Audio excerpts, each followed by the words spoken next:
Questions for reflection. Paul's message to the Christians in Corinth are what is called in Greek the kerygma, the apostolic proclamation of Jesus Christ. This brief proclamation contains the core of the gospel. Catholics are often not familiar with the term kerygma. Literally, the word means preaching. Paul reminds us in Romans 10, verse 14, how then can they call on the one they have not believed in? And how can they believe in the one of whom they have not heard? And how can they hear without someone preaching to them? Paul preached what was handed down to him. That is sacred tradition. When Paul preached the kerygma, it was not just him giving a sermon or an instruction on a particular aspect of the Christian faith. Rather, it was explaining the very foundation of the faith, the message of Jesus' life, death, and resurrection, what it means as the very means of our salvation, and how we must respond, and not just once, but continually. Notice the primacy of the resurrection.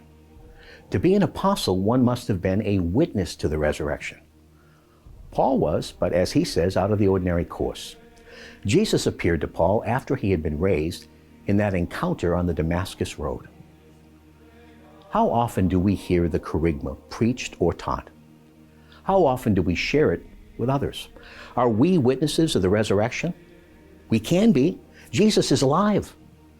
People need preachers today. In verse 1 of the Psalm of David, which we recite or chant in today's liturgy, David exclaimed, "The heavens are telling the glory of God, and the firmament proclaims his handiwork." When found in the Bible, the word firmament refers to the expanse of the universe. David saw the beauty of the created order as revelatory of the glory of God. Do we? Creation is a grand masterpiece by the divine artist. He created the world out of love, and for all who dwell upon it, it can become a manifestation of his beauty. There's a connection between beauty and the Christian vocation to manifest the presence of the living God in this world, which he still loves. To be fully Christian is to be fully human. In St. John Paul's letter to artists, he called for the creation of epiphanies of beauty and encouraged the flourishing of all the arts and a great renewal of humanity for our age. His letter began with these words from the book of Genesis. God saw all that he had made, and it was very good. It still is. How do we view creation?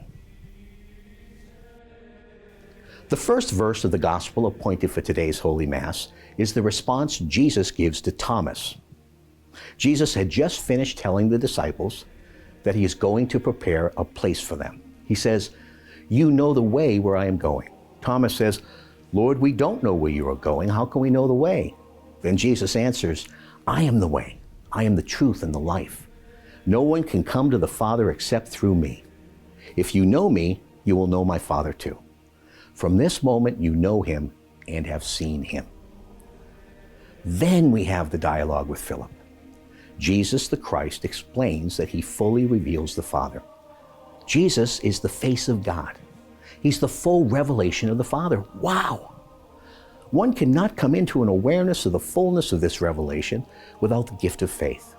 And not at once either. That's why we need to continually ask the Lord for the gift of living faith. Have we done so today?